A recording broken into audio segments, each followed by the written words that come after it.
Assalamualaikum warahmatullahi wabarakatuh. Alhamdulillahirabbil alamin. Wassalatu wassalamu ala asyrafil anbiya'i wal mursalin wa ala alihi wa ashabihi ajma'in, amma ba'du. Pertama-tama, marilah kita panjatkan puji syukur kehadirat Allah Subhanahu wa taala, dan tak lupa salawat serta salam kita aturkan kepada Nabi kita Muhammad Sallallahu Alaihi Wasallam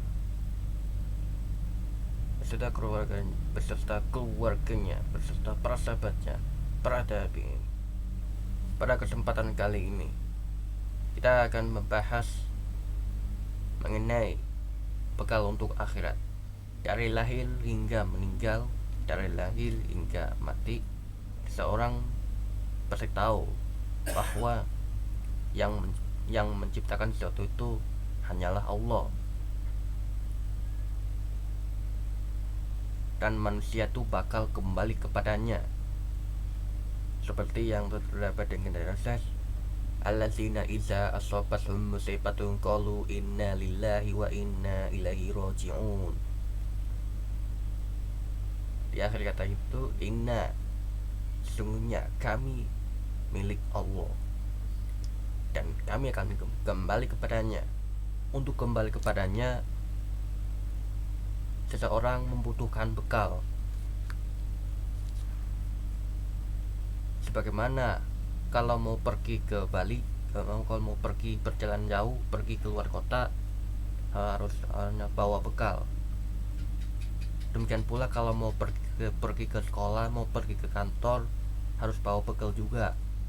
Selain kotak makan, bekal yang harus dibawa untuk ke sekolah nanti itu adalah buku pelajaran, alat tulis, dan lain sebagainya. Demikian pula kalau mau kembali kepada Allah, itu kita harus bawa bekal, sebagaimana tertera pada surat Al-Baqarah ayat 197. Wa tasawwadu fa inna khairas zati taqwa.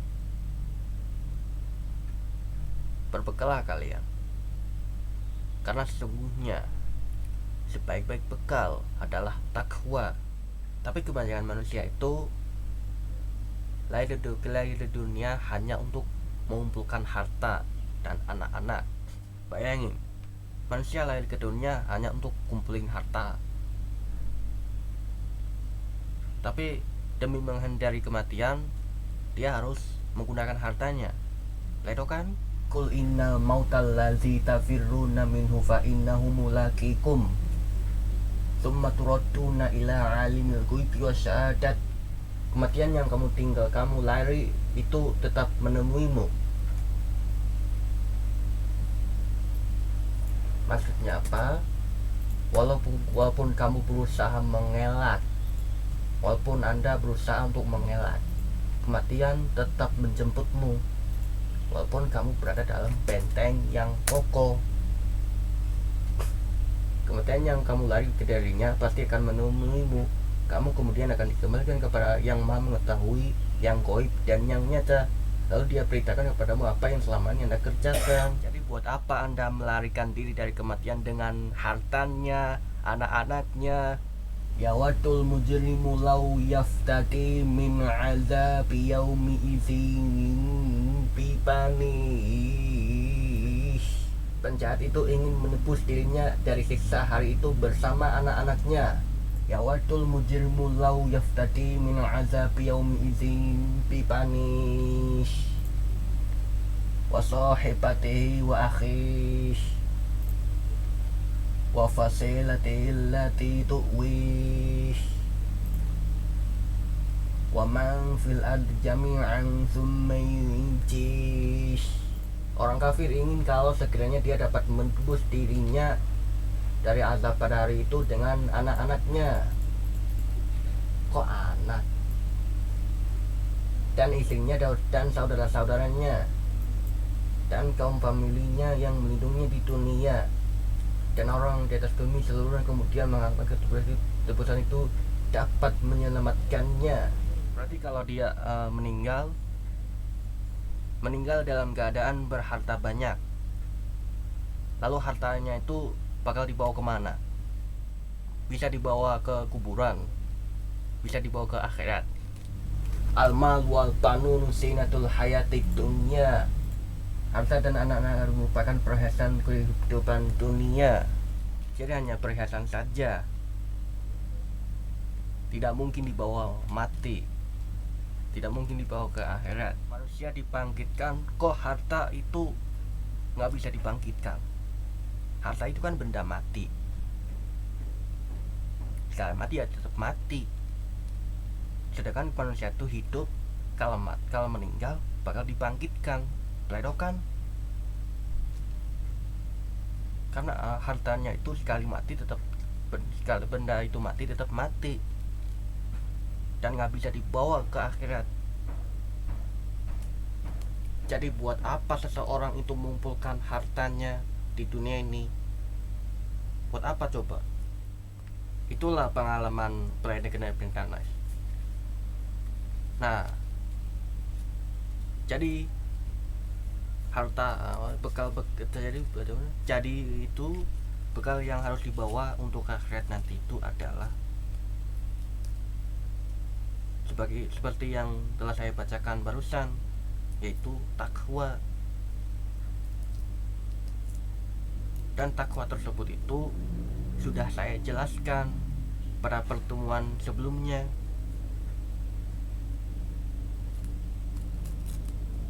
Itu menjalankan apa yang diperintahkan dan menjauhi larangannya.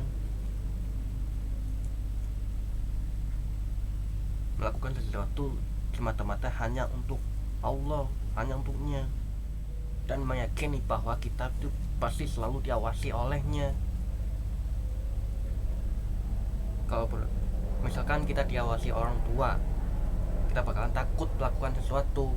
Demikian pula kalau kita diawasi oleh Allah, kita takut berbuat seenaknya. Jadi itu bekal untuk akhirat. Nah, lalu kemudian itu keutamaan takwa. Wa may yattaqillaha yaj'al lahu makhraja. Dan siapa yang bertakwa kepada Allah, maka dia akan memberikan baginya jalan keluar. Maksudnya apa? Apa solusinya? Sabar dan sholat kan?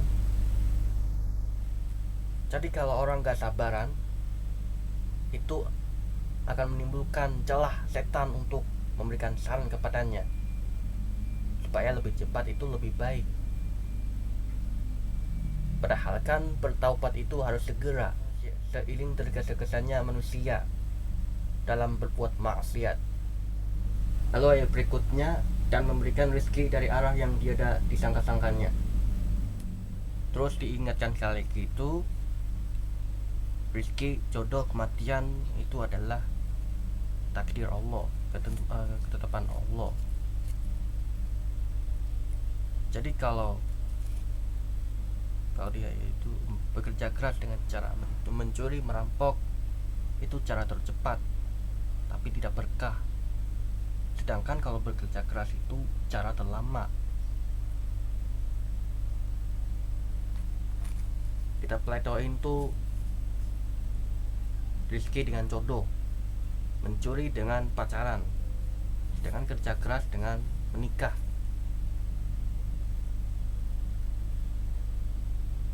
Bukan menikah sih, halalkan atau tinggalkan. Wa may yattaqillaha yaj'al lahu min amrihi yusra. Dan barang siapa yang bertakwa kepada Allah, maka dia akan memudahkan urusannya. Nah, terus biar dimudahkan urusannya, kalau misalkan diberi amanat untuk ngajarin anaknya, gimana? Kalau misalkan dia praktek kerja di lapangan gitu,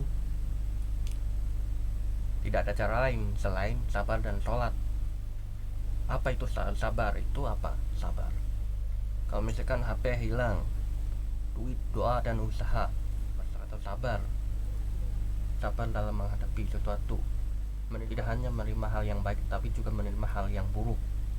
itu merupakan contoh, itu merupakan sabar, juga mempunyai kemauan untuk menghadapinya. Itu contoh kesabaran juga. Nah, keutamaan yang ketiga itu adalah inna akramakum indallahi atqakum. Sesungguhnya orang-orang yang paling mulia di sisi Allah, bukan di sisi manusia, adalah orang yang paling takut kepadanya. Camkan baik-baik itu, di sisi Allah, bukan di sisi manusia. Berdasarkan pangkat, jabatan,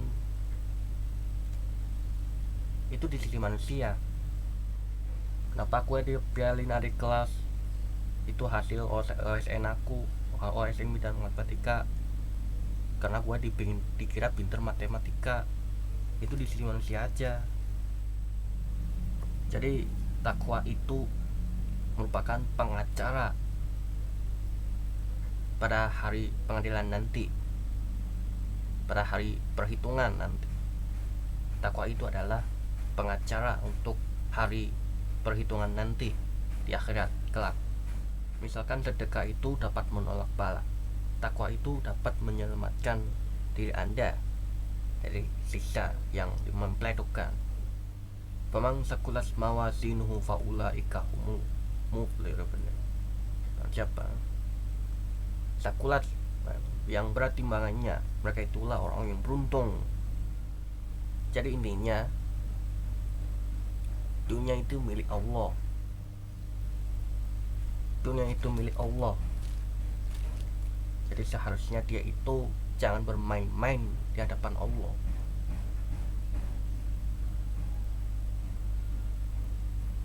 Kalau dia bermain-main, nanti bakalan di pleno. Misalkan teman-teman apa tadinya sekolah tujuannya untuk belajar. Kalau dia itu sekolah hanya untuk main-main yang gak jelas, itu dia itu belajar sambil main HP,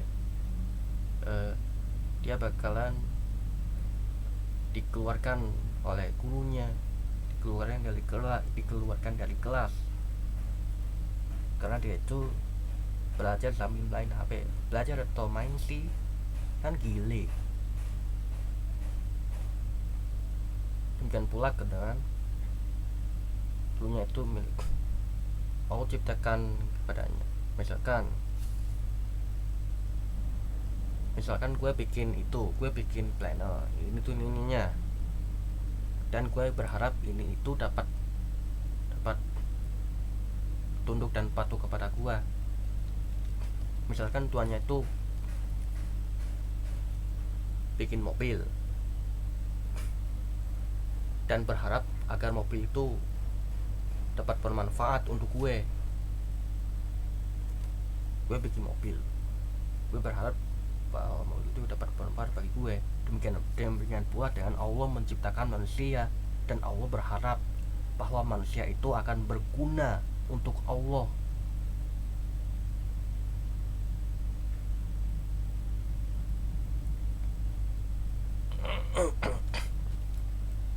Allah menciptakan manusia dan berharap bahwa manusia tersebut akan berguna untuk Allah.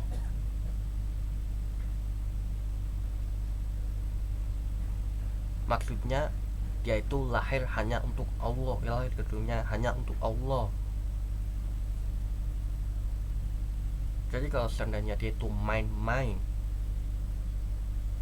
ibarat kalau mobilnya itu rusak, gue bakalan servis tuh. Kalau manusia itu main-main, Allah bakalan servis manusia itu ke neraka.